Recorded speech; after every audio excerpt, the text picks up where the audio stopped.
Alright, so Dynamite starts off with Kenny Omega versus a jobber, which I'm gonna go into it afterwards. This is basically a swash match. Then you end up getting Kenny. He gets on the microphone, cuts a promo, mentions Dynasty, mentions his opponents, mentions Ricochet, Mike Bailey. Then you get Mike Bailey comes out. He cuts a promo. He's basically admiring Kenny Omega, talks about how much he respects him, but at the end of the day, that when they're into that ring, that he would do anything to beat him. Then you end up getting Ricochet on the Titantron. He basically ends up saying that he's going to win that dynasty, and that's really it. And that's really the end of the segment with Kenny Omega, saying that he's going to come out on top. And then he does his little, goodbye catchphrase. Oh my God. I don't understand what is Tony Khan's obsession with having a match, then having I don't understand. He does this every time. He just does this a lot, where he has a random swash match or a match that's not important, and then he has a promo after. I don't understand the reason why. Why did we need this? What was the point of having Kenny Omega, of all people, having a swash match that does nothing for him? The match was like 5 minutes. You're telling me that you couldn't figure out another way to use that 5 minutes? That you couldn't think of another way? I don't understand it. And then we end up getting Mike Bailey, who was him on the microphone was oh my God. I wish we would have got more of Mike Bailey's backstory.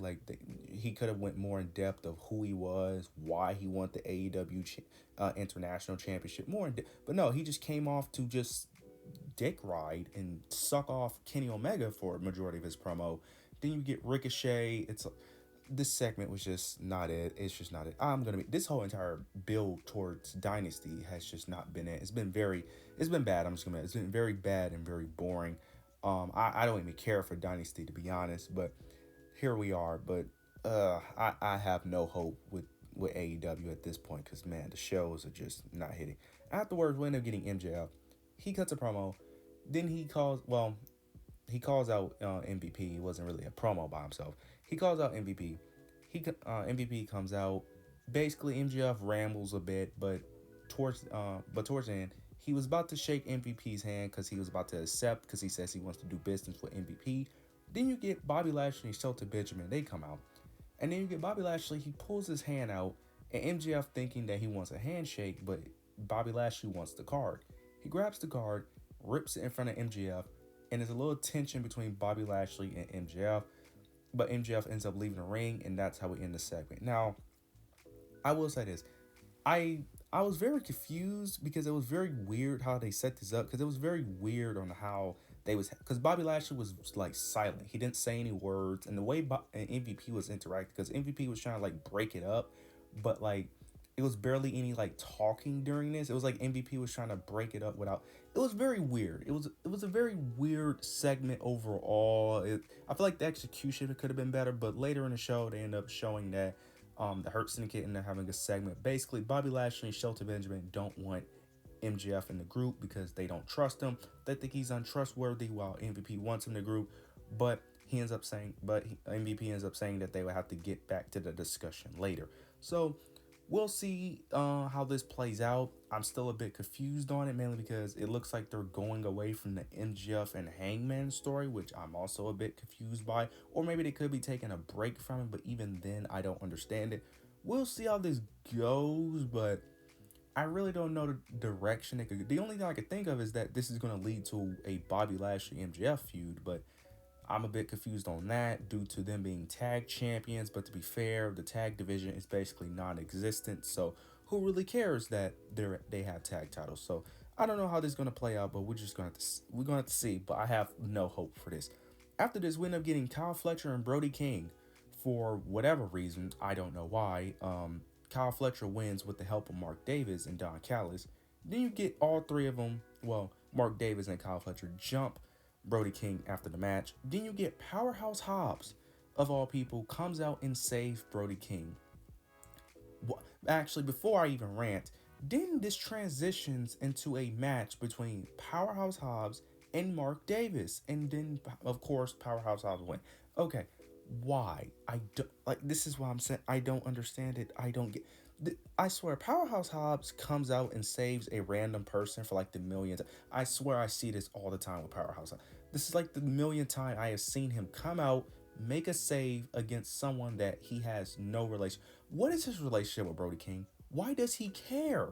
The only reason he has to care is because it's the Don Callis family. But isn't his story over with them? Didn't he? I thought we was done with this. I don't understand. I don't get it. I don't understand. And then you make it into a match with Powerhouse Hobbs and Mark.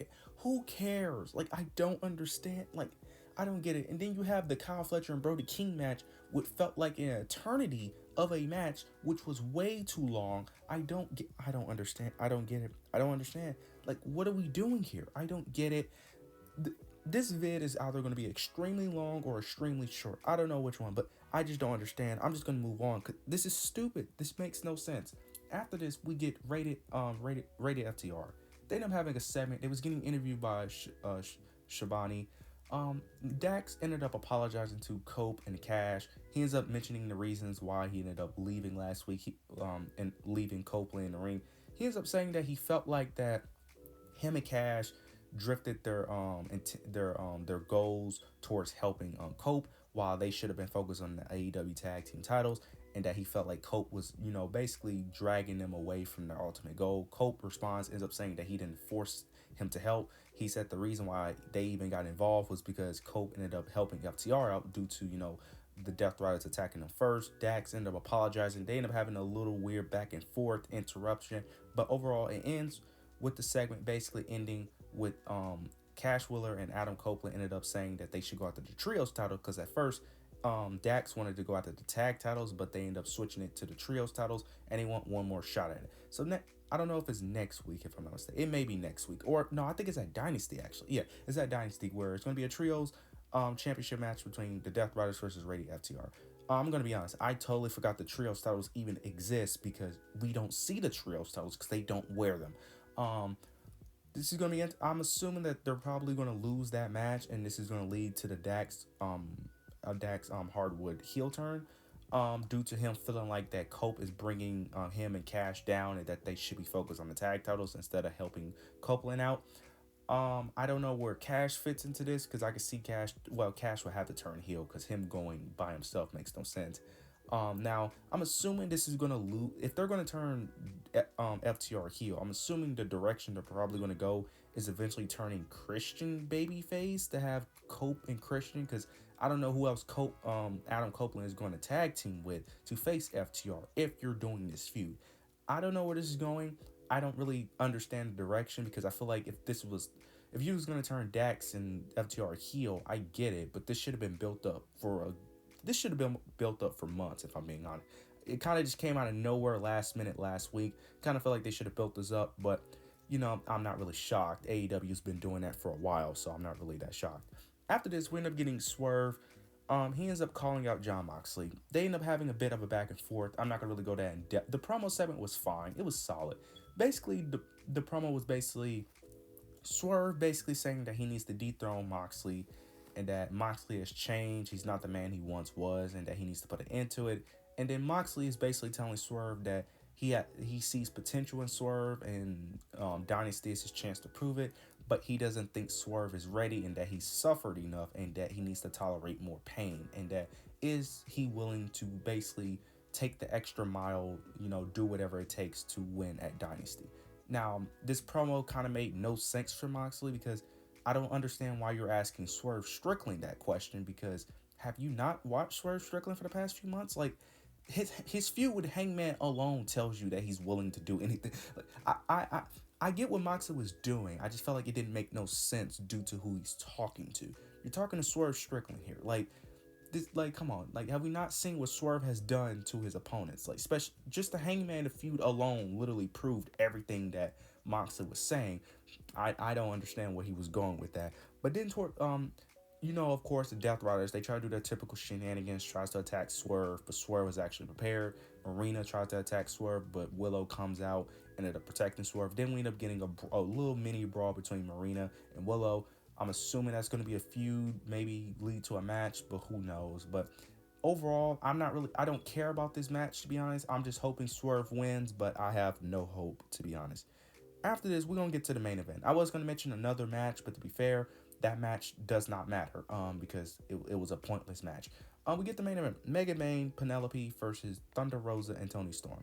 Um, Thunder Rosa and Penelope won, and not oh my god, I said Thunder Rosa and Penelope. Megan Bayne and Penelope picked up the victory, and Megan Bayne pinned Toni Storm, which I think was the best choice, because if you want to make us believe that Megan Bayne has a chance against Toni Storm, this is the best way. And she won cleanly, by the way. So we'll see how this plays out.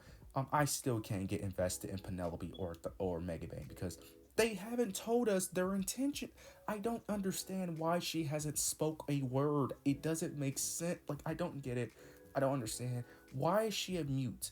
Why? Why is she a mute? It makes no sense. What is her story? What is her intentions? Why does she want to go at the Tony? Like, I don't get it. I don't understand. This show sucked. This show was trash. I'm just gonna be honest. This show was terrible, absolute garbage. I can't. I don't even want to talk about this anymore. To be honest, I'm just gonna end it here. 'Cause this show sucked. To be honest, Dynasty probably is going to be a banger pay-per-view because typically that's what they do. But man, the weekly shows are terrible. But you guys let me know your opinions down below. Let me know if I'm tripping. Make sure you like, comment, subscribe. But yeah, that's it.